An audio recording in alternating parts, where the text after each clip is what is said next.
Hello guys, welcome to solution Mitra. तो दोस्तों, आज हम यहाँ पे एक नए क्वेश्चन के साथ हाजिर हैं। आप देखिए, what causes the twinkling of star at night.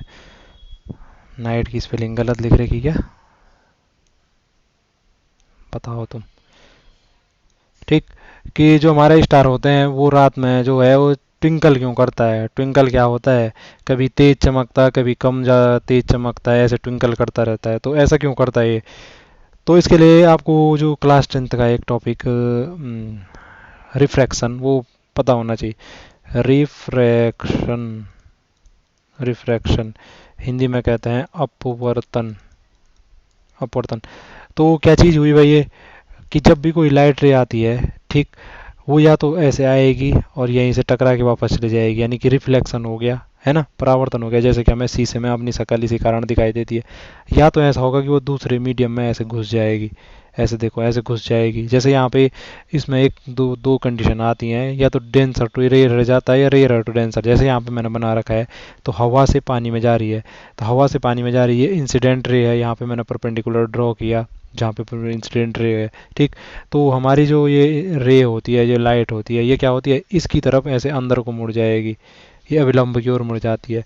ठीक। अगर वैसे ही यहाँ पे ये देखता कि अगर मनवाद यहाँ पे, मतलब ये रेयर मतलब हल्का माध्यम है ना, ये पानी क्या होता, गाढ़ा होता, डेंसर मीडियम है। तो जब भी रेयर टू डेंसर जाती है, तो इस प्रकार से जो अविलंब होता है उसकी तरफ को मुड़ जाती है हमारी जो लाइट रे होती है।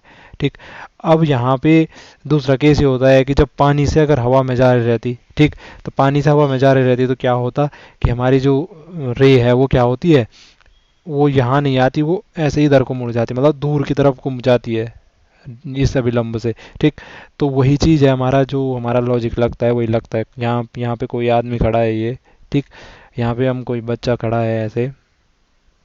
तो हमारी जो अर्थ होती है उसमें क्या है, उसके एटमॉस्फेयर में बहुत सारी हवा की लेयरें होती है इस प्रकार से। बहुत सारी क्या होती है, हवा की लेयर्स होती हैं। ठीक। आपने पढ़ा भी होगा, स्ट्रेटोस्फियर, ट्रोपोस्फियर, मीजोस्फियर, आयोनोस्फियर, ऐसे करके। ठीक। तो इन हर किसी में क्या होगा, अलग अलग डेंसिटी होगी। अलग अलग डेंसिटी होगी किसके कारण? उनके टेम्परेचर और भी बहुत सारे जो चीज़ें हैं, टेम्परेचर और उनके क्या बोल सकते हैं, बहुत सारे इफेक्ट हो सकते हैं जिनके कारण उनकी डेंसिटी में चेंज होता है। ठीक। जैसे यहाँ नीचे, तो जैसे ये नीचे नीचे क्या होगा, बादल बनते हैं, धूल पार्टिकल्स हैं, बहुत सारे हैं, पॉल्यूशन है, मतलब ज़्यादा पॉल्यूशन नीचे है। तो उनके कारण यहाँ खुद ही सोचो ना, वहाँ कितना गाढ़ा हो जाएगा जब इतना धूल धुआं ये जाएगा, मिट्टी मुट्टी उड़ के धीरे धीरे ऊपर जाते जाते वो सारी चीज़ें छनती जाएंगी, तो ऊपर उतना क्या होगा, रेयर मीडियम होगा, हल्का मीडियम होगा। अब हमारा स्टार है जो यहाँ पे है सपोज, ठीक, स्टार बहुत दूर है हमसे, ठीक, इसलिए हमें बहुत छोटा दिखाई देता है। वैसे स्टार पता क्या होता है, सन ही होता है। जो हमारा सन है वो भी क्या है, एक स्टार है, लेकिन वो हमारे बहुत नज़दीक है इसलिए हमें बड़ा दिखाई देता है। और जो ये स्टार हैं वो हमसे बहुत दूर हैं इसलिए हमें बहुत छोटे दिखाई देते हैं। नहीं तो उनका भी एक सोलर सिस्टम होगा, अपने सोलर सिस्टम में वो भी क्या है, सन है। ठीक। तो वो भी सन है, या मैं कहूँ कि हमारा जो सन है वो भी क्या है, एक स्टार है। ठीक। अब देखो भाई, जब यहाँ से लाइट रे आई कोई ऐसे, ठीक, मैंने यहाँ पे परपेंडिकुलर ड्रॉ किया, तो ये थोड़ा सा अंदर को ऐसे मुड़ी, फिर से एक परपेंडिकुलर ड्रॉ किया, फिर और डेंसर में गई ये, तो और अंदर को ऐसे मुड़ी, फिर परपेंडिकुलर ड्रॉ किया और अंदर मुड़ी ये, फिर परपेंडिकुलर ड्रॉ किया ये और अंदर को मुड़ी, फिर परपेंडिकुलर ड्रॉ किया, तो ऐसे करके यहाँ इस आदमी तक पहुंची। चलो आदमी को ढंग से ही बना, आदमी यहाँ पे होगा, ठीक, इस आदमी तक ऐसे पहुंची। अब हमारी समझ क्या कहती है जनरली, कि लाइट रे कैसे आती है, लाइट रे सीधी आती है, हम ये मानते हैं, है ना। तो हमें ये कहाँ पे अपीयर होगा, हमें कहाँ पे अपीयर होगा, हमें हमें यहाँ पे अपीयर होगा, ये सीधी लाइन में जहाँ पे दिख रहा है वहाँ पे अपीयर होगा, हमें ये स्टार यहाँ पे अपीयर होगा। ठीक। तो अपीयर होने से क्या फ़र्क पड़ेगा, देखो भाई, अपीयर होने से क्या फ़र्क पड़ेगा, इसकी पोजीशन में देखो कितना डिफरेंस आ गया। ठीक। अब क्या होता है कि जब ट्विंकल क्यों करता है, मेन क्वेश्चन ये था ना, ट्विंकल क्यों करता है, कि ये जो होता है ऐसे कम ज़्यादा क्यों चमकता है। तो कम ज़्यादा क्यों चमकता है यही देखना है हमें। ठीक है, कम ज़्यादा क्यों चमकता है भाई बताओ।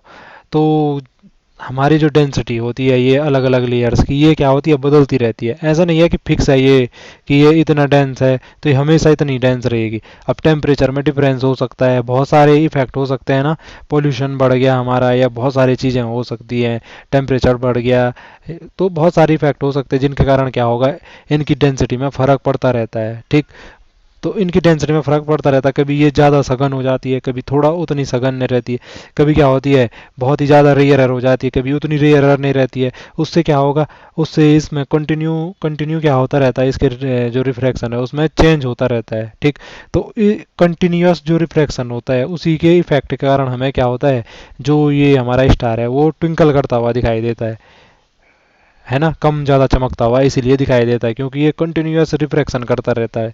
ठीक, अगर फिक्स रिफ्रैक्शन रहता, ये फिक्स रहता इतना है इतना है इतना है, तो तब भी वो टिंकल करता हुआ नहीं दिखता, सिर्फ चमकता हुआ दिखता। लेकिन ये इनकी क्या होती है, जो डेंसिटी होती है वो हमारी जो ये लेयर्स हैं हवा वगैरह की, ये क्या होती हैं, बदलती रहती हैं। इसी के कारण क्या होता है, उनका रिफ्रैक्शन में भी चेंज होता रहता है, बार बार लाइट रे बेंड होती रहती है, जिसके कारण हमें क्या प्रतीत होता है, वो ट्विंकल करता हुआ प्रतीत होता है। तो आई होप आपको समझ में आया होगा। आज के लिए इतना ही, फिर मिलेंगे अगली वीडियो में, तब तक के लिए गॉड ब्लेस यू ऑल।